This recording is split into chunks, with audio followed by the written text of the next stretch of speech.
Oki, Nixoko Axi, Netaniku. Hello, friends and relatives. My name is Joseph Arnaud. I'm here with Warpony BMX.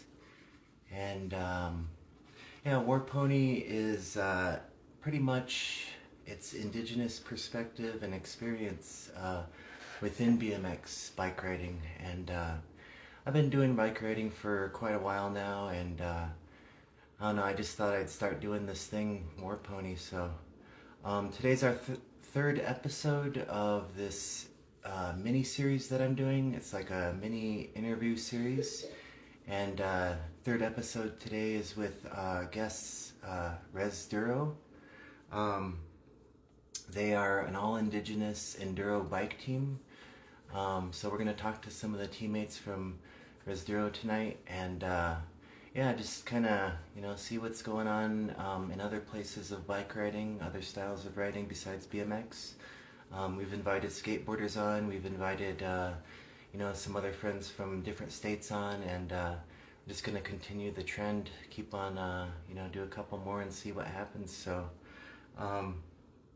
just to get started, I'm going to invite them on pretty soon, but just wanted to show you Warpony. We also have some stickers here. I don't know if you could see, try to get the designs in here. These are some of the newer designs that I've drawn and then got made into stickers. This one's a sticker and a t-shirt, so just check out the link in the bio. Go to the website and able to purchase it that way. So, but I'm gonna get started here. Invite REZDURO on. See a lot of homies in the chat right now, so I really appreciate the support for coming on and joining. Appreciate it, Derek. Let me quick invite our guests on back here.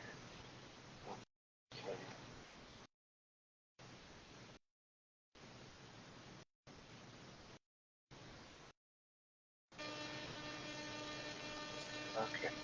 Hello. Hello. Probably can't How's it going? It's going good. It's going good.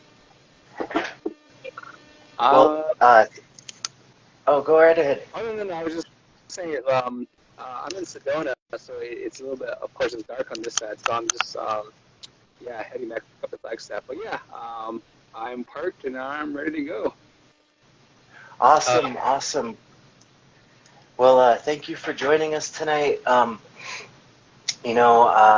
It's great to have you on. Have the enduro bike crew come on and kind of talk a little bit about what you do, and from the indigenous perspective. I first found out about REZDURO through another native biker here in Albuquerque, Vanessa Bowen, and so I just seen her do some stuff with y'all, and then I started liking the page and getting more interested. So definitely appreciate coming on and being a guest with Warpony. So thank you. I don't know if I was able to catch your name. Is it Adrian? Yes, this is Adrian. Adrian? Okay, awesome. Because I know we had spoke a little bit prior to this, so it's great to put a name with a face. So Yeah. But I guess let me see here. We got a little bit of time. I didn't know if a few other team members were going to join us. I've only done it with 2 people on the live feed. This would be my first time. But I got one request here. Let's see here. Hopefully, I'm going to try to go live. It's with someone else here. It's Lynn Smith, native writer. Do you know them? I believe they're from they're from Farmington, Four Corners area.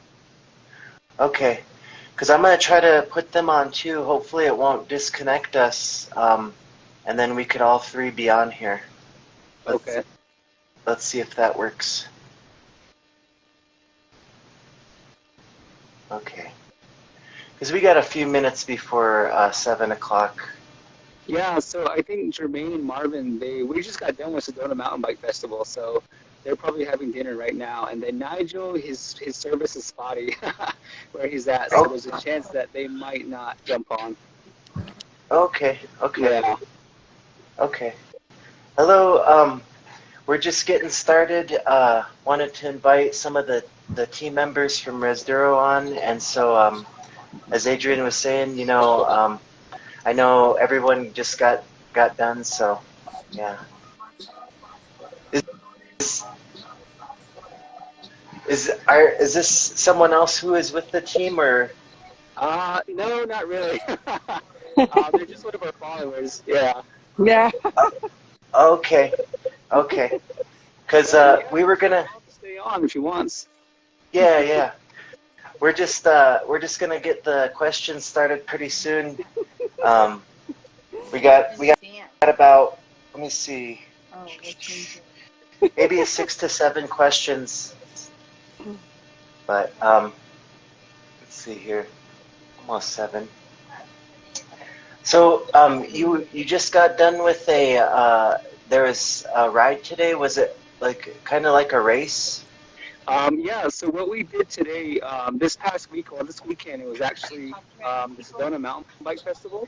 So that happened on Friday, Saturday, and Sunday. But because of the moisture we had out here, it actually got moved to just Saturday and Sunday, whereas compared to Friday.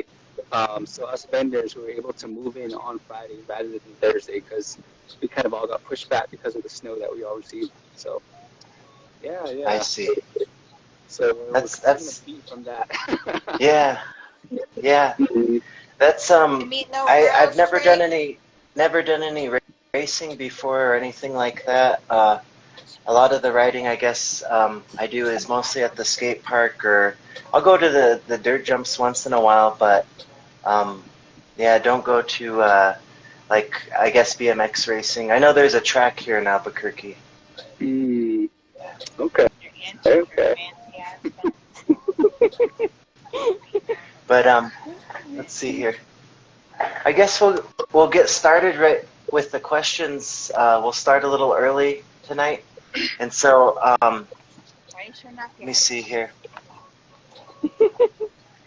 I'm gonna let me see here. Maybe if we is it possible to just for me and Adrian to be on right now for the interview as we get started?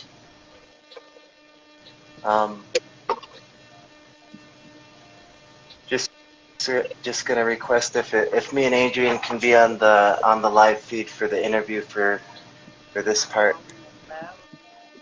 I don't know how to do this. The live feed. How do I take myself off? I don't know how.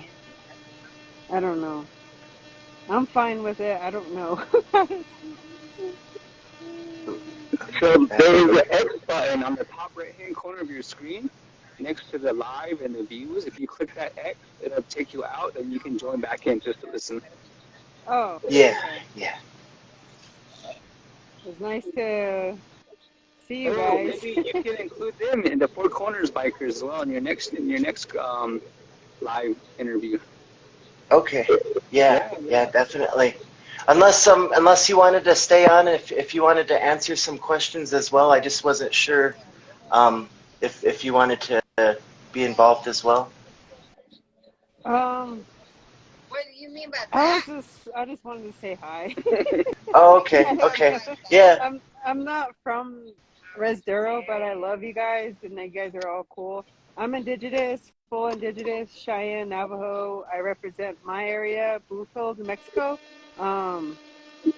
I just saw you guys go live, so like I don't know much about what they do, but I'm trying to get like volunteer for the Silver Stallion bicycle group, and help out with kids and stuff. But that's still in process. But it was nice to meet you guys. I'm Lynn. Yeah, Cool. thank you. Yeah. Thank you. Yeah. All right. I'll get out now. Okay, and rejoin. Thank you. Thank you. I don't know how to answer anything right now. Okay. Thank you. Okay. Awesome.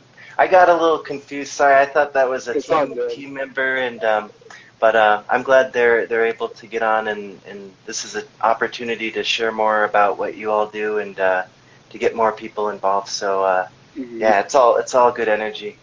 Um, so shoot, let's get started. So my first question I have for REZDURO is let me see here. I guess just pretty much right off the bat, who or what is REZDURO? I guess a simple question, simple answer, kind of just the gist of what you guys are about. Okay. Yeah, so my name is Adrian Herder, and I'm one of the co-founders for REZDURO. My nephew Nigel, he's the visionary behind all of this, and so unfortunately he's not able to jump on because his phone is not that great and his service isn't that great either. So he just said it'd probably be a waste if I jump on and talk and you lose me. Anyways, so right now we just got done with Sedona Mountain Bike Festival, so Jermaine and Marvin are having dinner. I just got done with dinner and I'm heading back to Flagstaff. So that was an awesome event. So with REZDURO, it pretty much started with the idea, the concept came, I guess the idea and concept was always there with a lot of mountain bikers here on Navajo of like bringing an event to the reservation relating back to mountain bike enduro. And so this is one thing that Nigel also kind of became aware of and just kind of as he started doing mountain bike enduro racing. So Nigel, he is a product of the CHSN bike program. So if you're not familiar with the CHSN bike program, that's run by Claudia Jackson in the Delcon area. And so with Tour de CHSN, that's one that she started, and we've all been a part of that, which is pretty awesome. And that's where Nigel got his, I guess you could say, his feet wet in mountain biking. And so he was doing that, and eventually with that, becoming more of like liking more of mountain biking, he eventually connected with Vincent, who I know is also on this live as well. So Vincent was also able to also mentor Nigel in mountain biking enduro, and I guess he introduced Nigel to enduro racing. And so from that, Nigel really gravitated towards enduro as compared to cross country and things like that. So he really had that passion for enduro right there, thanks to the CSN bike program and also Vincent as well. And then from there, Nigel was able to go to races thanks to Vincent. So Vincent Salabai, he's with Silver Stallion, the net comp team. So they're a NICA program. So anyways, as he went to races, he did that with Nigel. So that's kind of where Nigel developed himself to become who he is today as an enduro athlete, along with the help of other mentors. And so anyways, as Nigel was going, he realized, like, you know what, like, I've been to races, I've been to Moab, I've been to Flagstaff and other places, the other big mountain enduro events like that. And he just kind of thought to himself, like, you know what, like, we have the trails like this at home. We have the territory, we have the land base for this type of event. Why don't we try and do something like that at home? And so with the friends he was able to establish over the years, as he got into mountain bike enduro racing and mountain biking in general, he eventually created some friends. Of course, they were already out there. He's just able to meet up with them and create friendships. And eventually from there, he decided, like, started doing trail development. Later on, he also met Terrence Yazzie out of Loop. And so that's where Terrence is a really awesome trail builder, a really good mentor to Nigel as well. And so that's pretty much where a lot of them came together, the ideas from these other mountain bikers on Navajo. And eventually, REZDURO came about from that. And so Nigel's goal from there was that, you know what, I want to do a pro race. I want to do just a simple race with my friends that I've established over the years, like Scott Neidham, Lorenzo, and other guys from different areas. And so eventually we wanted to come together at our area to do a race. And so that's where Nigel kind of reached out to his mom and dad. Hey, I want to do a race at home. And of course, the first thing that came to mind when he brought that up to his parents is that, well, you don't need to talk to us. You need to talk to your grandparents. It's your grandma and grandpa who use this land base, who herd sheep on this land base. So they're the ones that have the final say in all this. And so, of course, he went to his grandparents, which would be my mom and dad, and also my other aunts as well, too. So there's about 3 matriarchs left in our area, in our family. And so, of course, Nigel had to approach them to say, hey, hey, grandmas, I want to do a race in this area, and I would also like your help if possible. And so that's pretty much how it went. And eventually, when it came down to race day, we all came together as a family to put on this race. And so the way the word REZDURO comes about, so REZDURO is like a play on words. You got Navajo Reservation, as we all know as Rez, Navajo Rez, plus mountain bike and thorough racing. So the word enduro. So then that's where the combination of Rez and thorough come together to create REZDURO. And a lot of that we can pay attribute to Vincent Salabai. He was also like, we needed a name last minute for this race. We needed to come up with something to get going. He just said, why don't you just call it REZDURO? And so from there we're like, let's just do that, then we'll call it REZDURO. So us as a family, we came together, all of our family, my mom, my dad, my aunts, a lot of us came together to help put on this race. And so that's pretty much where it came about, is that REZDURO was an idea that was always there with a lot of us, but eventually Nigel was able to pull all of us together to say, hey, let's try this out, let's do this, let's get trails developed, let's get this going. And so eventually, in our area, it's all in our backyard. REZDURO takes place in our backyard and in the front yard as well too. So that's also that's pretty much just a little lump sum of what happened. And so and with that too as well is like, I guess the one thing, if you watch the trails before us, with that part of the documentary where Nigel talks about, like, when I was out there racing and enduro racing, I noticed I was the only like person of color or the only native, and so that was, it wasn't too like, he wasn't like completely shocked, but it was just something that he noticed when he was out there. And so I think with this race with REZDURO, his objective was to like also in a way bring that home, bring enduro racing to his community, to the nation, to show that we have the capabilities to do this, and we have a space we can create here on the Red. We don't have to necessarily travel off reservation. We have to travel far away. Some of us have the land base. Why don't we try and utilize it? So anyways, that's just kind of in a nutshell how the REZDURO came to be and where we are today as a group. Okay, awesome. Yeah, that's, I mean, I do like the play on words, because it describes like enduro with the res, and kind of like that perspective, that narrative from Indigenous people, specifically Navajo Nation, how you're able to take something that is, maybe more to, I would say sometimes a privileged sport to some folks. You don't see a lot of people of color out there, like you said, and it's kind of with BMX too. Growing up, all my friends were non-native, and it wasn't until I came to Albuquerque that I really started meeting more native riders, and actually more recently, I just started meeting more native riders. But yeah, thank you for filling us in a little bit about who REZDURO is and what you do. Let me see here. There might be some questions I have in here that might be repeated. You might have answered, but we'll just get through it. We'll just go with the flow here. So, but yeah, That's fine. yeah. So, I guess the second question is, you kind of already answered this, but who does REZDURO represent, and particularly who are some of your teammates and their stories? And it sounded like you had gave a little bit of backstory on that, on how things were developed and how things came to be. But is there any other teammates, I guess, that you would like to highlight a little bit on how you were introduced to other folks in the mountain bike community, enduro mountain bike community? Yeah. So this would be, we've got a lot of people I want to give a shout out to, but there's like a kind of a lot. But we've got, I guess we could break it up into two sections. We've got the organizers, the REZDURO organizers, and there's also the REZDURO, family. And then there's also, actually three, sorry. Okay, we've got the family behind REZDURO, the organizing team of REZDURO, and the REZDURO family.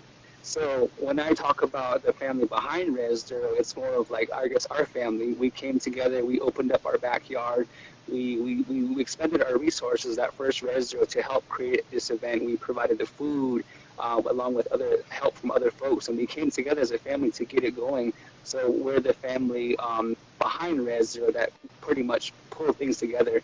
And then there's also the organizing team. So we've got a large lump sum of organizers, also our own family members, but also like Nigel's friends that he's made over the years with enduro racing.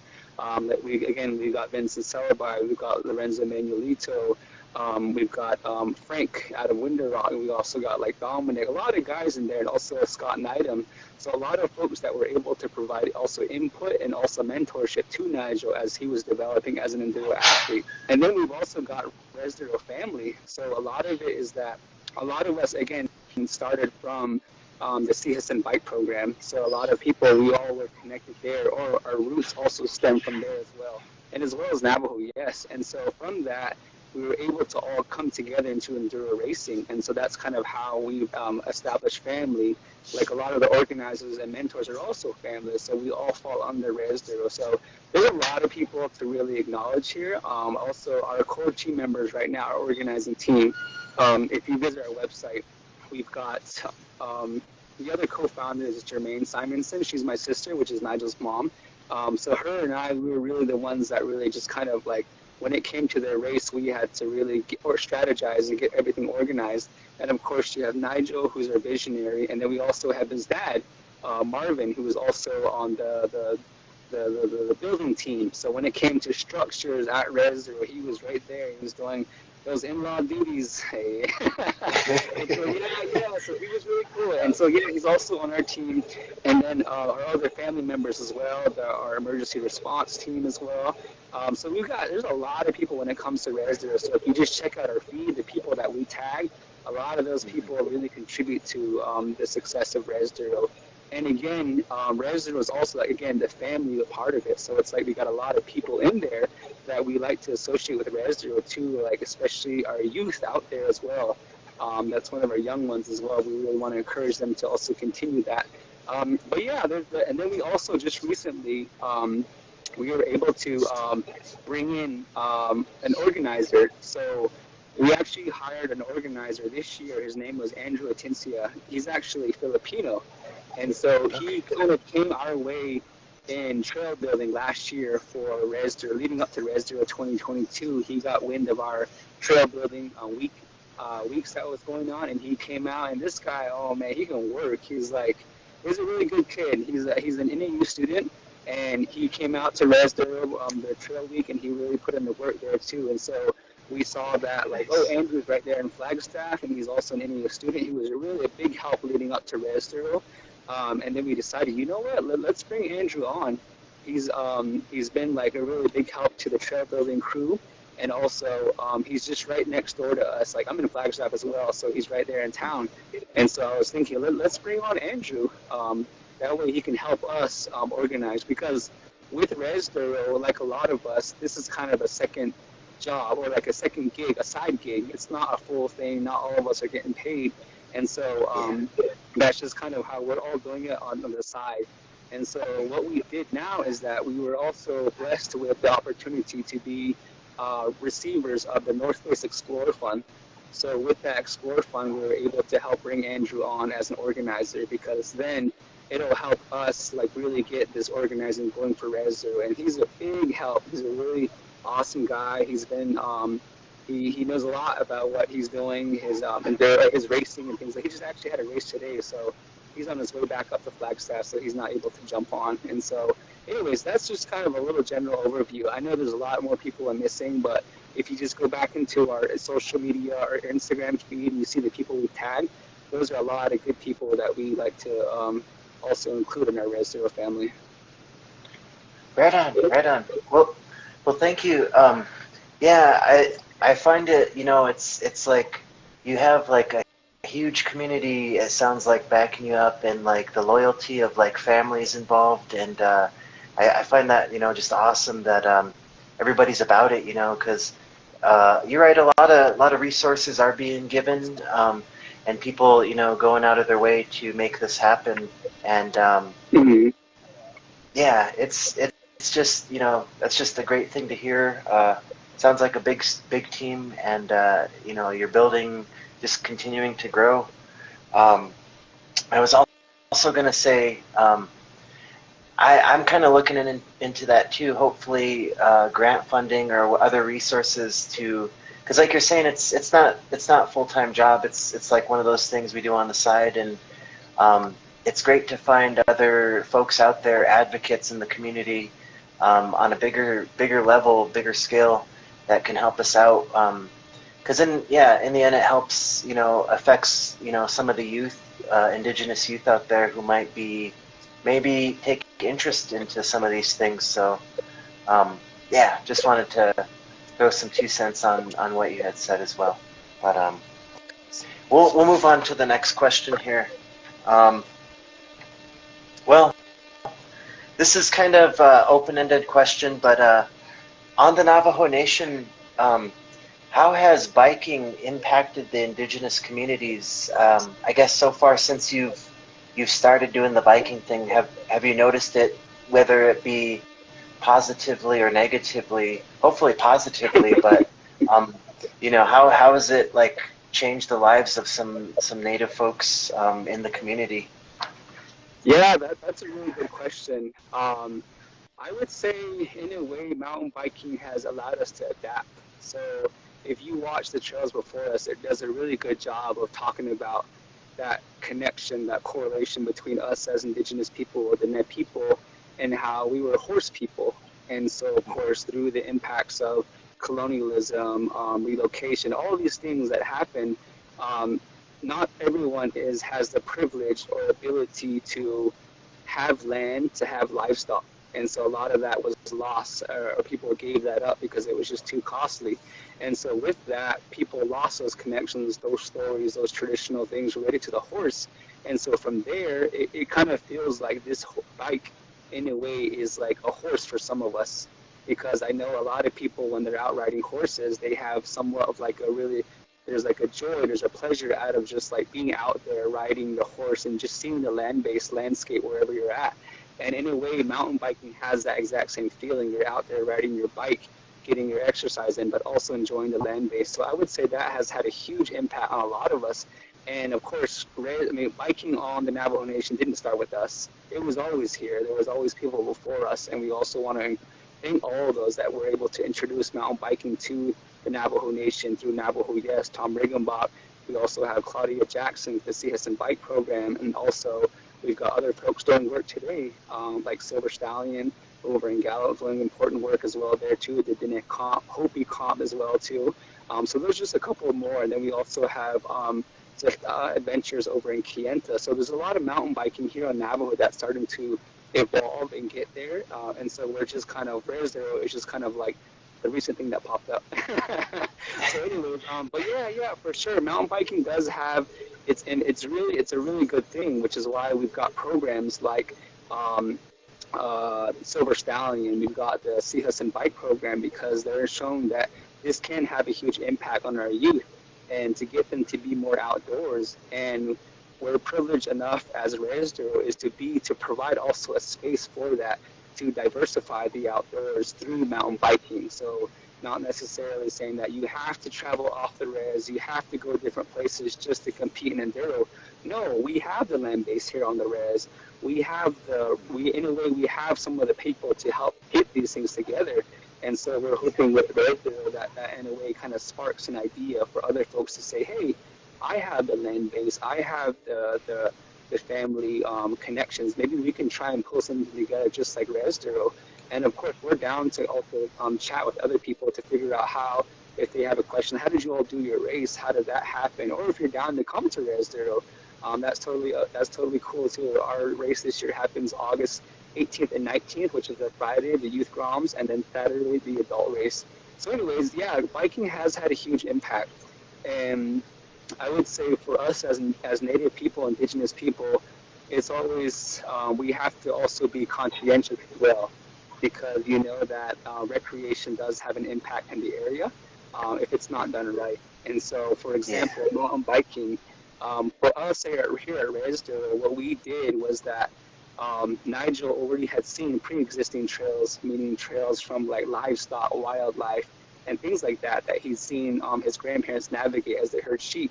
And so that's kind of where our foundation started there with the trail development. It was already using what was there and maybe adding on to it or changing the direction. So I would say that's also another impact. It's just also getting the youth to not only look at, okay, what is like sustainable trail development? It's easy. We could easily just like completely carve up a mountain, carve up a hillside, but you got to also think about the repercussions of erosion. We're in a place, we're in a really delicate ecosystem on the Navajo Nation, although unfortunately we have overgrazing, so that makes it even worse for erosion. And so that's where I would say for us here at REZDURO is that we really have to consult with the matriarch in our community, in our area, in our family, to let them know that, hey, this is kind of the process we're going through. And they also provide input too. And of course, they're not going to say yes to everything. There's some things that they'll say, no, you can't go there. No, don't do that. You need to do this, and like things like that. And so I would say, in a way, it also has an impact. It allows people to look at the environmental components of it when it comes to trail development.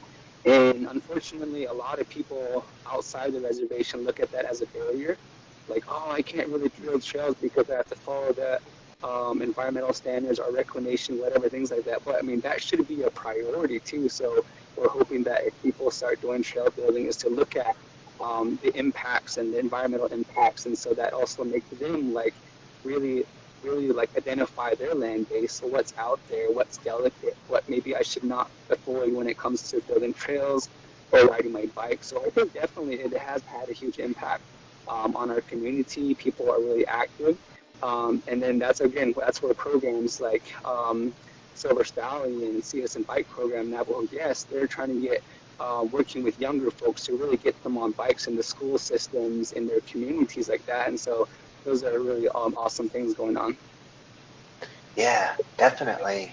Those youth programs that are in place out there. I was working with Native American Community Academy, and we did some bike programming with youth there, and they're still continuing to do bike programming. So that's awesome. I was going to say real quick, M. Kahlo just requested to join, so I'm going to really quick invite M. Kahlo on to join us in the conversation as well here. Hopefully they're still available. Okay. So, hello. Hello, Yate. Yate. Can you hear me? Okay. Yeah. Thank you for joining. Uh-oh. It got kind of stalled out for a minute there. Hopefully it'll come back on.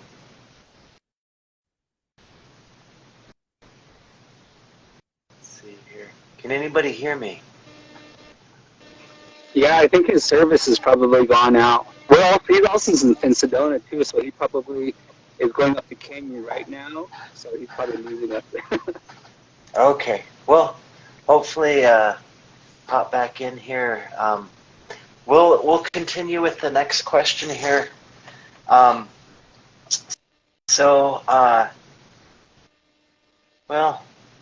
You kind of did describe. I was going to ask about the terrain mostly and where you train, but I guess this, because of the terrain and the area that you all are riding the mountain bikes. How does your setup look like for your enduro bike? Because I'm sure the effects of going downhill, you need certain things like shocks, or I'd imagine for all the jarring, the bumps and stuff. So I guess just what does the typical REZDURO or enduro bike look like? It looks like Jermaine just joined. Can you have her jump on? Oh yeah. Yeah. Yeah. She's Okay. 74.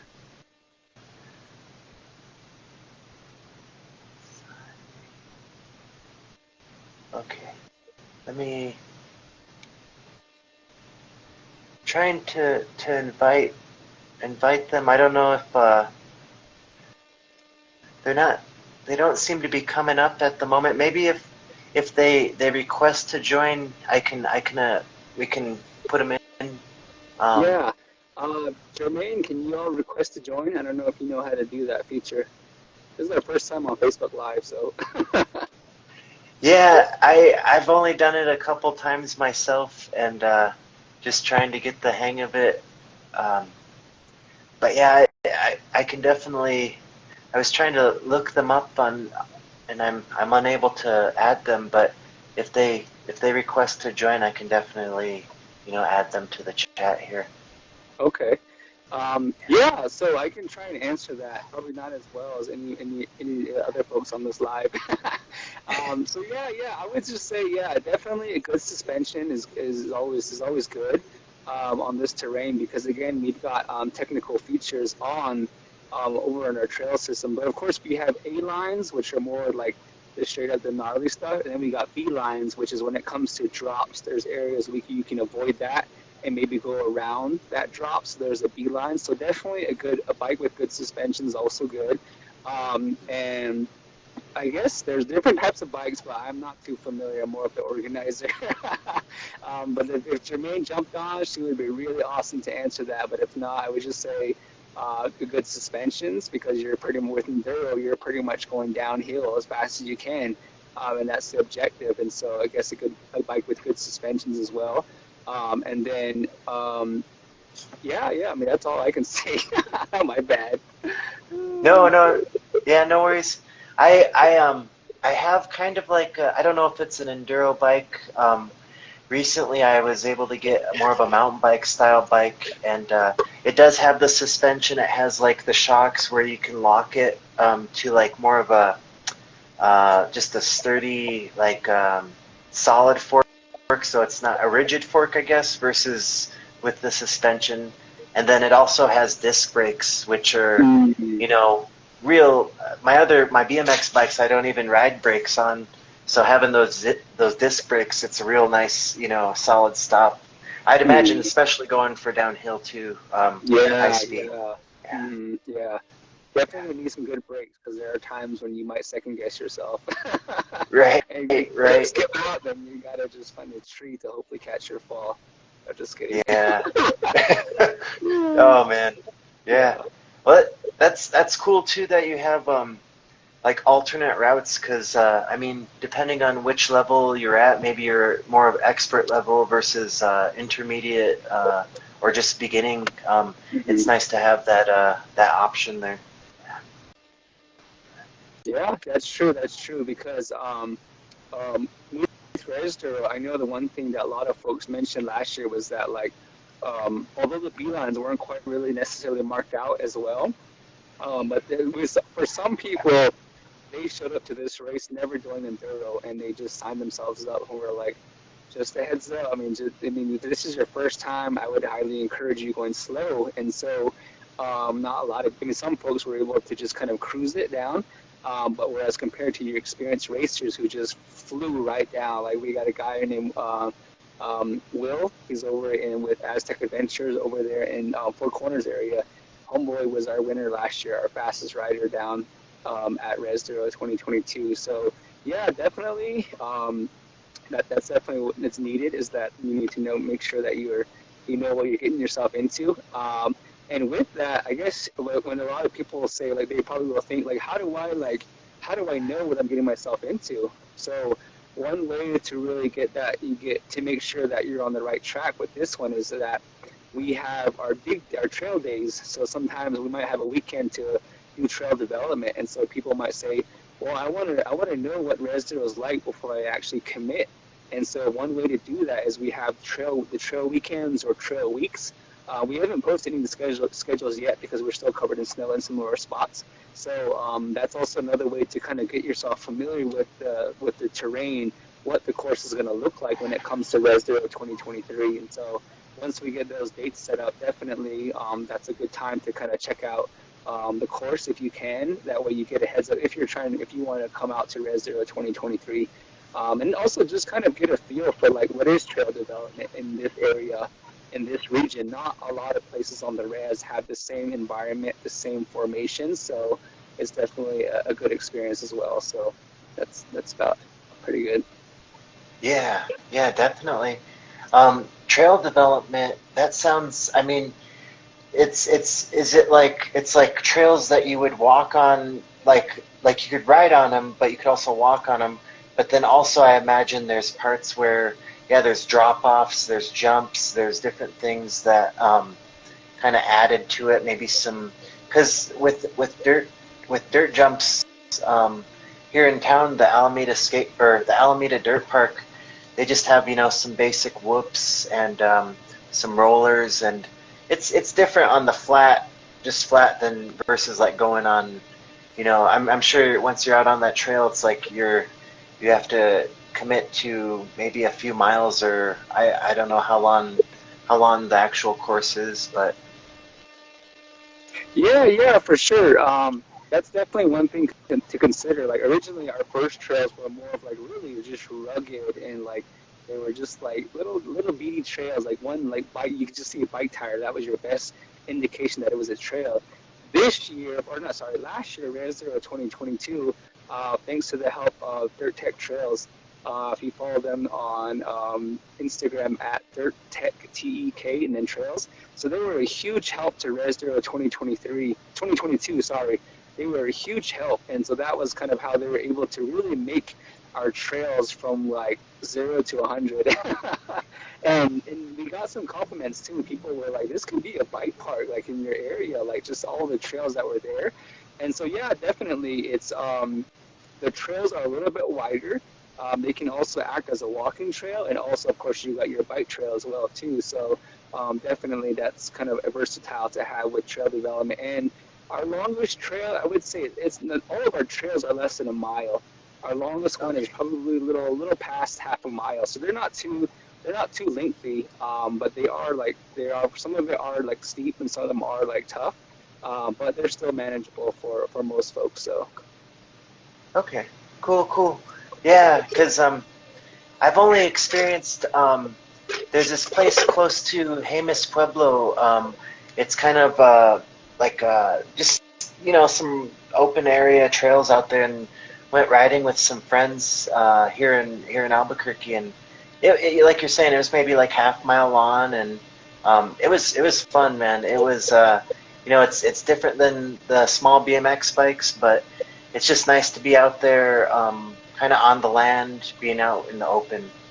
Um, yeah, I guess we'll keep on going here with the next question. Um, there's a couple of questions that we kind of went through that you had answered, just talking about the terrain and the style of bikes, the components to it. And then you also had mentioned a little bit about the horse culture. And so I guess lastly, because we're about at 7:30 now, kind of to wrap things up, my last question here would be just to kind of go involved more in depth, maybe a little bit about the horse culture, because I guess from my perspective, I'm Blackfeet, which is Peconi and Spokane from the Pacific Northwest, and up there in Spokane, there's stories about back in the day when settlers were coming in and kind of taking over and setting up the city and everything.